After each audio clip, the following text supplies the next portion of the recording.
ሀይሚ ቅመሟ በብሩኬ ቆርጠሽ ነው ወይስ እንዴት ነው? ቆይ አሁን እልክ ነው ንዴት ነው የትኛው እንደሆነ አሁን መለየት አልቻልንም እኮ አሁን ሀይሚዬ እንደዚህ የምትሆነው ማለት ነው። እና ጭራሽ ሲስማት ጠረገች። ከዛ በኋላ ደግሞ ጀርባዋን ሲስማት በጨርቁ ጠረገ።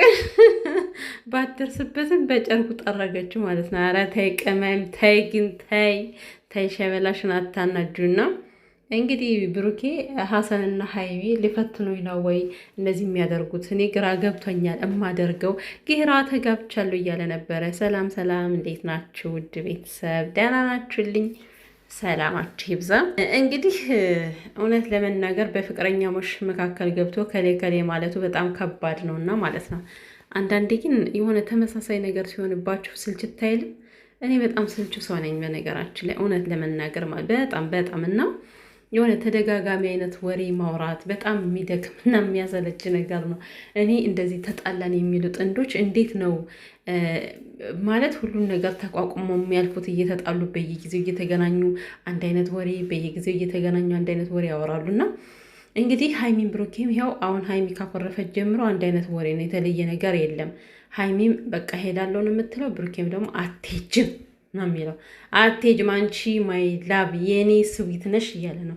ዛሬ ደግሞ ማን ነው ኩን ያላት ወይስ ብቻ ብሩካችን አሁን አምርሮታል። አይለቃትም፣ ሊለቃትም አይችልም። ሲጀመርም መልቀቁ እንኳን የለብህም ብሩኬ ማለት ነው። እኔ ብትወጣ ራሱ እንዱ ሳስበው የምትሮጥበት ነው የሚመስልኝ። ቤተሰብ የምር እንደዚህ አላሰባችሁ? ንድ ብሎ ቢያወጣት ወደ ውጭ የምትሮጥበት ይመስለኛል። እንዲህ ብሩኬ ጠርጥር አባቴ እንዳታስወጣት፣ ሜዳ ለሜዳ ነው የምታሯሩጥ ነገር ያለው።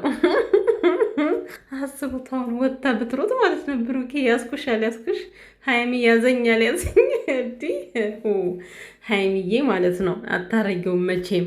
የምር ግን ማለት ነው እኔ እንደ ስራም ይሁን ምንም ማለት ነው ቤተሰብ በእዩ ግን እኔ በጣም ነው ያዘንኩባት። ማሬ የምንምላችሁ በጣም ምክንያቱም ማለት እዩ ግን ከምን ተነስታ ነበር ሀይሚና ብሩኬ እንደዚህ ለማመሰቃቀል የፈለገችው? የምር እዩ ራሷ ብቻ ነች ወይስ ደግሞ እዚህ በፊት እንደተደረገው በተዘዋዋሪ ሀይሚና ብሩኬን አመሰቃቀል ተብላ ነው እያልኩ ነው አሁን ላይ ማለት ነው። ምክንያቱም አንድም የተጠቀመችው ነገር የለም። በውሸት ደረጃ ሄዳ ይህን ያክል ልጆች እስከሚመሰቃቀሉ መጠበቅ ማለት ይሄ ከውስጥ የመነጭ የሆነ የጥላቻ ሁሉ ይመስለኛል አንዳንዴ ሳስበው።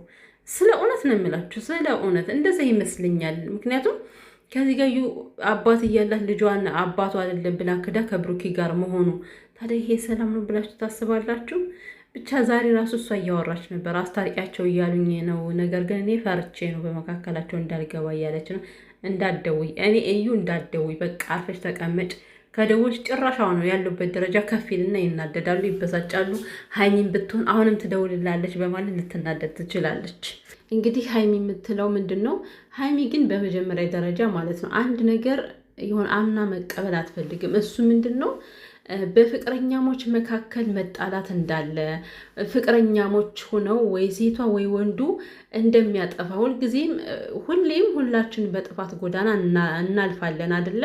ስለዚህ ይህን ነገር አትገነዘብ ይመስለኛል። በነገራችን ላይ ያው እኛ ስንኖር እንጣላለን፣ የሆነ ስህተት እንሰራለን። ነገሮችን በይቅርታ ካልተላለፍን አብሮ መኖር የሚባለው ነገር ትርጉም የለውም።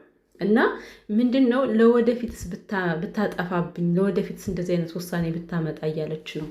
እና ቀመምዬ ማለት የምፈልገው እዚህ ጋር ማወቅ ያለብሽ ነገር ማንኛውም ሰው ሳይጋጭ ሳይጣላ ስህተት ሳይሰራ አይኖርም። ግን ተቻችላችሁ ነው። አንቺ ስታጠፊ እሱ ይቅር ብሎ፣ እሱ ሲያጠፋ አንቺ ይቅር ብለሽ ካልሆነ ተጋብታችሁም ቢሆን እኮ አልጋ ባልጋ የሆነ ህይወት የለም እኮ። ማንም ሰው እየተጣላ ነው የሚኖረው። እና ምንድን ነው ለወደፊት ብታጠፋብኝስ አትበይ። ምክንያቱም እኛ ለወደፊት መኖራችንስ ምን ዋስትና አለን? ማለት እርግጠኛ አይደለንም እኮ። ገና ለነገ ያጠፋብኛል ብለሽ ዛሬ ያለውን ነገር ባታጠፊ ጥሩ ነው። ምክንያቱም ነገ ኑረን ነው የምናውቀው። ነገ እናጠፋለን አይቅርብን ብለን አይደለም ዛሬ ላይ ልንወስን የምንችለው። ምክንያቱም ነገ የራሱ ቀን አለው፣ የራሱ የምንሰራው ነገር አለ።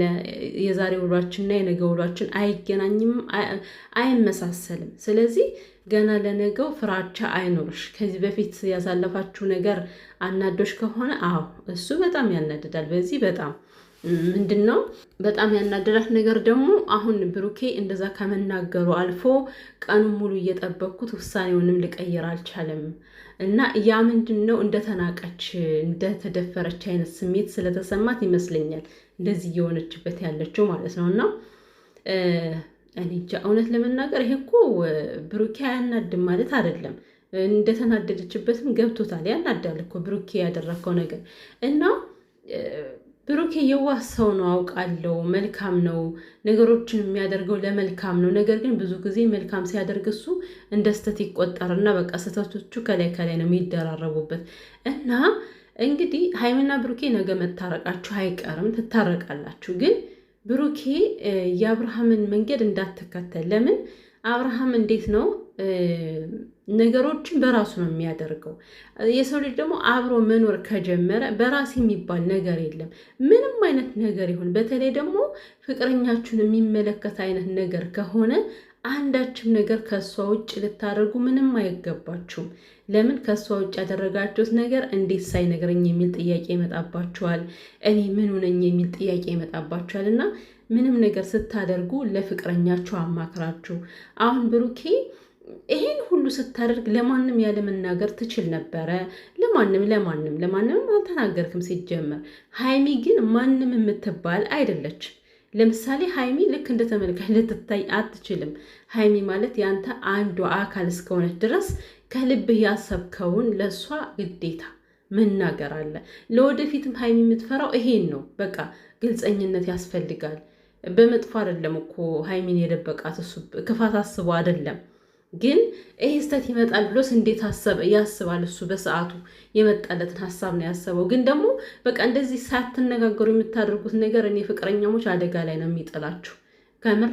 እና አላቅም ሀይሚዬ በዚህን ያክል ባታደርጊው። ምክንያቱም በቃ አንደኛው ደስ ሊልሽ የሚገባው ነገር የብሩኬ ልጅ አይደለችም። ፍቅራችሁን መምራት ትችላላችሁ ማለት በቃ እናንተ መተሳሰብ ብቻ ነው የሚጠበቅባችሁ። በቃ ይሄ ነገር ስላናደዳት ነው። ሌላ ነገር ምንም አለ ብዬ እኔ አላስብም። እውነት ለመናገር ሌላን ሰው አምጥቶ ከማብሰል ማን እንደበሰለው። የእውነት ሩታ ዛሬ ከአብርሃም ጋር አልላቀቅም የምትለው ለምን ይመስላችኋል? ማለት አሁን በየሄደችበት በቃ እንዴት ነው ከአብርሃም ጋር መለየት አልፈለገችም። እንደገና እንዲመለስላት ትፈልጋለች። በቃ በአንድ ነው የጀመርኩት፣ በአንድ ነው መጽናት ያለብኝ፣ ሌላ ሰው መልመድ አልፈልግም ብላ ነው ስንት ነገር እያደረገባት እንኳን እሷ የምትከተለው። ስለዚህ ቅመምዬ አንቺ ለሱ እሱ ለአንቺ ነው የተፈጠራችሁት አይደለ? ሌላ ህይወት መልመዱ ለእናንተ በጣም አዳጋችና አሰልች ነው የሚሆነው። ለምን ወዛችሁም ሁሉ ነገራችሁም ጸባያችሁ፣ አመላችሁ አንቺና ብሩኬን የተዋወቃችሁት ሌላ ሰው ሲመጣ ትተዋወቁም ማለት ሳይሆን አስፈላጊ ከሆነ የሰው ልጅ መለያየት እኮ መላመድ ግድ ነው ከሌላ ሰው ጋር። ግን ደግሞ የእናንተ በጣም ለየት ይላል። እኔ እንጃ ትዝታው ራሱ እንዴት ነው የሚያደርጋችሁ እስካሁን። እና ብቻ አላቅም ሀይሚ ልብሽ ራርቶለት ይቅርታ ብትባባሉ መልካም ነው። ዋናው ነገር ከዚህ ጋር ማጥፋቱ ልክ ነው ባንልም፣ ነገር ግን ያው የእሱ ልጅ አለመሆኑ ይሄ ትልቁ ደስታችሁ ሊሆን የሚገባ ብዬ አስባለሁኝና አላቅም ምን እየተፈጠረባቸው እንደሆነ። እንግዲህ ብሩኬም ያው ቆልፎባታል። ነገር ግን ያው ወደ ታች ወርዳለች፣ ምግብ ለበላ ነው እያለች ነበረ ማለት ነው። ግን ሳስበው ዝም ብዬ የሆነ የምትሮጥ የሚመስለኝ ነገር ሩጣ የምታመልጣቸው እየመሰለኝ ነው። ውይ ቅመቢ ይህን ካደረግሽማ በጣም ከባድ ነው የሚሆነው ማለት ነው። ብሩኬ ደግሞ ከዛ በኋላ በቃኝ ብሎ እንደገና ደግሞ ሌላ ፈተና እና የሚወዱት ሰው እንዲህ በቀላሉ ይተውታል ማለት አይደለም። አሁን ሀይሚ ልክ ብሩኬን እንደምትተወው እንደወሰነች እንደቆረጠች ነው አይደለም የምታደርገው። ግን የሆነ ጊዜ ላይ ያ የተናገርኩት ነገር በስሜት ነበረ በንዴት ነበረ ብላ እንደገና ራሷን ለምንድን ነው እንደዚህ ያልኩት ብላ መጠየቋ የማይቀር ነው። እና ሰላም አውርዱ፣ ይበቃችኋል፣ በቃችሁ። ምንድን ነው ይህን ያክል